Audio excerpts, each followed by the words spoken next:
So hello mga ka-chillax, welcome to my YouTube channel. So ito, nagbabalik tayo sa Bike Project Manila.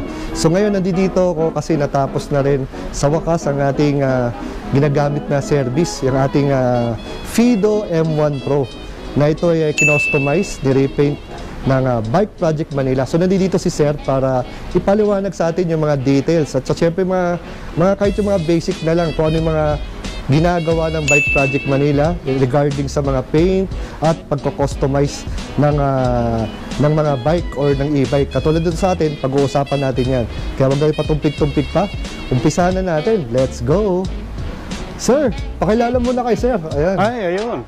Hello mga ka-chillax. Ako si Johnny from Bike Project MNL. Ayan. Ayan, nandito tayo with si Sir Well. Ayan.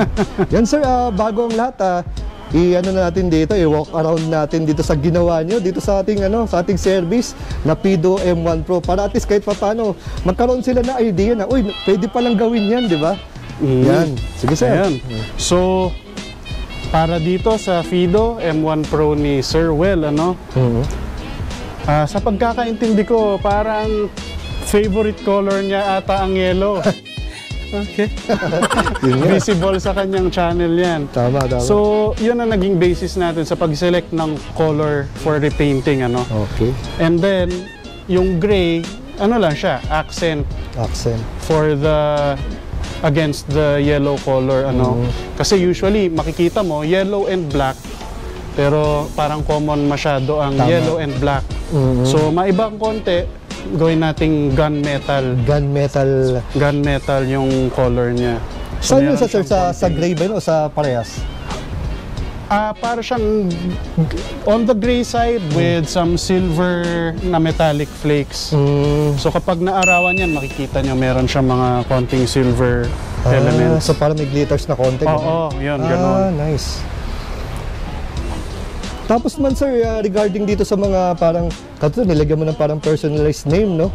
Paano yan Sir? Pininturahan ba yan? Paano bang procedure niyan? Actually, itong mga details dito, lahat yan mga computer cut na decals. Ayan. So, cut on silver na vinyl. Tapos nakagawa ka pa Sir ng parang ayan, logo dito. Ayan, gumawa tayo ng custom na yun, ang ganda, logo. Ayan, nice. Based on yung logo na nakikita sa channel ni Sir Well. Wow, nice. Thank you Sir. Yeah. Tapos noon ang sasabi Sir, para may protective layer para hindi agad matuklap itong mga decals natin dito. Yes. So, over the decals, naglagay kami ng paint protection film. So, na computer cut din yan. So, hindi halata masyado na may film siya kasi sakto siya dun sa shape ng mga lines. Tama. Ganda. So, ayan po, nilagyan ng paint protection film para hindi agad matuklap yung mga decals. And para na rin dagdag protection sa mga painted portions. Sir, yung mga ganito klaseng paggagawa nyo, ilang araw bago matapos to? Actually, ang standard lead time namin for powder coating. Powder coating kasi ang gamit namin for... Always? Yun lang ang gamit nyo talaga? Hindi. For mga steel and aluminum alloy frames. Kasi kailangan yan i-subject to high temperature sa oven. So usually, ang makaka-withstand lang ng high temperature yan, mga bakal. Kapag carbon frame, ibang usapan na yan. So usually, mga urethane na based paint. So, ayun, kapag powder coating, ang katulad standard, dito sa katulad ng gamit dito, powder coated yan.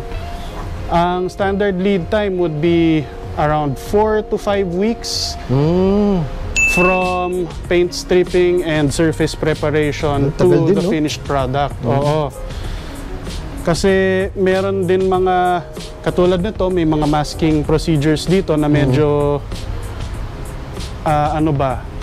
medyo tedious ang proseso. So matagal siya gawin. Lalo na pag katulad to ng mga electric bikes, no? So hindi siya ganun kasimple. So yung mga disassembly nito, actually dinisassemble pati yung hinge nito. Lahat ng mga hinge points niya, yung sa suspension, dito sa yung connection ng rear frame to the main frame. Pinaghiwalay yan. And sinisigurado na papasok ulit yung mga bushing and bearings kung meron. Ayan. And ito yung pinaka hinge niya dito sa loob. Tinatanggal din, no? Yeah, yung tolerance niyan, sinisigurado din na papasok siya. Papasok. So hindi nga talaga siya, no? Ganun kasimple lang, no? Yeah, so usually ang nangyayari, kumakapal lang paint dito sa portion na to and nagka-crack yan. Tama, kapag tiniklop. So medyo pagdating sa folding, no? Sa folding kasi sa function ng baka sakaling bike mismo. natatamaan yung pintura eh. Ayan. So sir, yung mga ganito, kahit price range lang, magkano ba umabot yung mga katulad ng mga ganitong klaseng okay, so for powder coating, ang mga standard color, basta single straight color, walang mga details, our prices usually start sa 3.8. 3.8, ayan, start at 3.8. Pero kung may mga details yan, or multiple colors, special finishes, halimbawa metallic or matte yung finish ng powder mo, ano naman yan, for quotation. For quotation. Depending on complexity ng project. Ayan. Sir, ayun, napansin ko, meron din tayong dito, no, Nacto na naka-customize and parang personalized din, sir? So, Yes. ano naman ang ginawa natin dito sa ating Nacto Ranger ba to, sir? Yes, Nacto Ranger. Nacto Ranger, ayan. So, ito ang aming in-house Nacto Ranger na naka-set up. Ayan, so makikita nyo naman, pinalitan yung stem, yung handlebar, pati yung fork, rigid fork, and yung grips and saddle. Pati yung tires niya, pinalitan din yan. Grabe, no? Lahat binago. Actually, lahat pala pinalitan na. Yung frame na lang naiwan. Frame and wheel set na lang ang natira na original. So in other words, sir, hindi lang kayo nagre-repaint, nagko-customize din kayo, Yes, no? we also conceptualize yung mga custom builds for bikes. So, how the parts will work together, yung design-wise, kung ano yung scheme nung whole bike, not just for paint, but how the parts go together on the bike. Parang like ditong saddle, parang naka-uniform siya sa mga niya, sa handle grips niya, no? Yes, No? So, depende rin pala doon sa customer, no? Kung ano yung nabivisualize niya. Yun yung kaya nyo ibigay sa kanya. Yes, pati itong bag is also custom. Customized din, no? Bagay na bagay. Nakasukat din siya for the frame. So, katulad dito, sir, kahit price range lang, magkano inabot niya dito sa paggawa nito? So, for powder coating nito,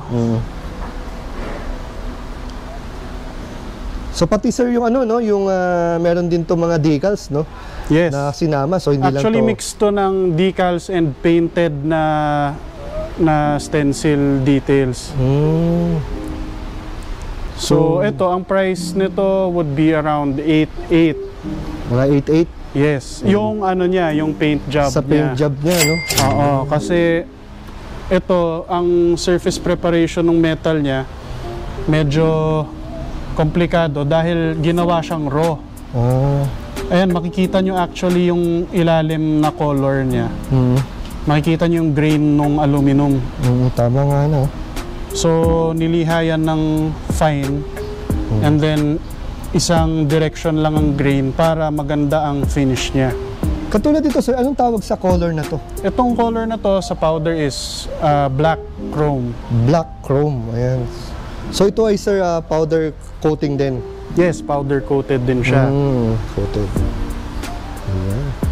So ang ganda rin, Iba rin, parang classic na yung dating. Ito ang concept nito, parang chopper. Chopper. Oo nga, Ganda din. Ayan. So at least kahit pa paano mga ka-chillax, meron ko yung idea besides sa ating unit. So dito naman, sir, ayan. Iba rin na yung itsura nito, no? Dating, sir, Trek ba to? Ito, original, Trek na single track na 1994 na MTB. 1994 na MTB. Yes. Pero ang problema, yung paint niya, durug-durug na. Durug-durug na. So, pinili naming i-repaint to close to the original color. Ang original color kasi nito, green na fade to purple. Ayun. So ngayon, ang pinili na color is chameleon. So kung Chameleon. mapapansin nyo, nag-shift yung kulay niya from green to purple. Oo nga eh. So sa malayo, parang ang tingin nyo, parang black siya, no? Pero ano siya, actually green shifting into purple. Depending on the lighting and angle ng viewer. Ito, all details are powder coated in chrome. In chrome. So binago na rin ba, sir, pati yung mga ano nito, yung mga parts niya? May mga binago ba dito? Yes. Actually, ano lang to, nabili to, frame set na luma. Okay. Na yun nga, durug-durug yung pintura. Then, ni-restore lang siya, ni-repaint. And then, rebuild using mga common parts. Kayo na rin, sir, ang gumawa nito, pati yung handlebar niya, pati ano. The handlebar, naman, napapurchase naman siya. Nag-purchase siya. Pero, yung pag-assemble ng bike and conceptualization nung what parts go on the bike, that's what Bike Project MNL can Pati ito, do. sir, pati itong ano niya, sir, itong rayos niya. Itong spokes niya. Yung spokes niya, nabibili din naman yan. Binili That's lang not powder coated or custom painted. Oo. So kahit anong klaseng pala, no, mapa road bike, mountain bike, fat bike, no? Kayang-kaya ni Bike Project MNL. Sa katulad pala ito, sir. Magkano pala inabot nito, price range nito? Yung ganitong klaseng color natin. Sa repainting nito, kasi nakikita nyo naman, sobrang dami niyang detalye. Oo nga eh, parang And special colors lahat ng ginamit dito. Special colors to, no? Finishes to eh. I think this cost around 13,000, mga ganyan siya, ang repainting niya. Ang repainting niya. So yan. Kasi nga medyo parang hindi ko na parang may rainbow color. Parang naging rainbow color na sa dami kong nakikitang kulay eh. Lalo na pag pag naaninag, no? Yeah. Pag nagkaroon na reflection, parang iba-ibang kulay na nakikita ko. Ayan. So sino bang makakala na ang isang trek mag-iitsurang ganito, no? Dahil sa customization, nagbabago yung itsura, no? Malaki yung improvement, na-enhance yung beauty ng bike. Imbitahin mo na yung ating mga kachilaks to visit your store para at least alam nila, magkaroon sila idea saan sila pwede magpa-customize. Ayan, mga kachilaks, I invite you to come visit us here at Bike Project MNL. We invite you to set an appointment, message us on Facebook. Ayan, we'll do our best to answer you. Yun, tama. Yun, kasi sa Bike Project MNL, no, sir, wala namang imposible, no? Yes. Pwede naman natin lahat gawa ng concept yan. Yan. Yung mga tipong akala mo hindi kaya, pero siyempre, kahit pa paano, kailangan meron din silang budget. Diba? Yes, Paganda na, diba? Ika nga, siyempre, gusto mo ng medyo high-end features or medyo mamahaling mga pintura, siyempre, kailangan medyo may budget tayo for that. Diba? Tama. So again, sir, thank you very much for your time at saka sa susunod na pagpasyal ulit natin dito sa Bike Project MNL. And again, sir, thank you rin pala sa pagpapaganda nyo sa ating service. Ayan, malalaman ng mga kachilaks natin na ito ay gawa ng Bike Project MNL. At syempre, abangan nila din, sir, no? Yung ating video na gagawan dito. Sana magawan natin ito ng konting MTV dito sa ating ginawang project. Sana. No? Ayan, thank you, sir. Ayan, welcome. Thank you din, Sir Well.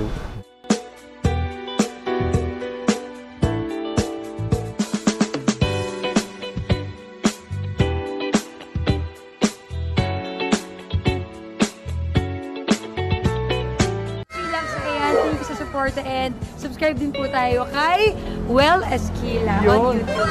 Maraming salamat and ingat sa mga bike riders.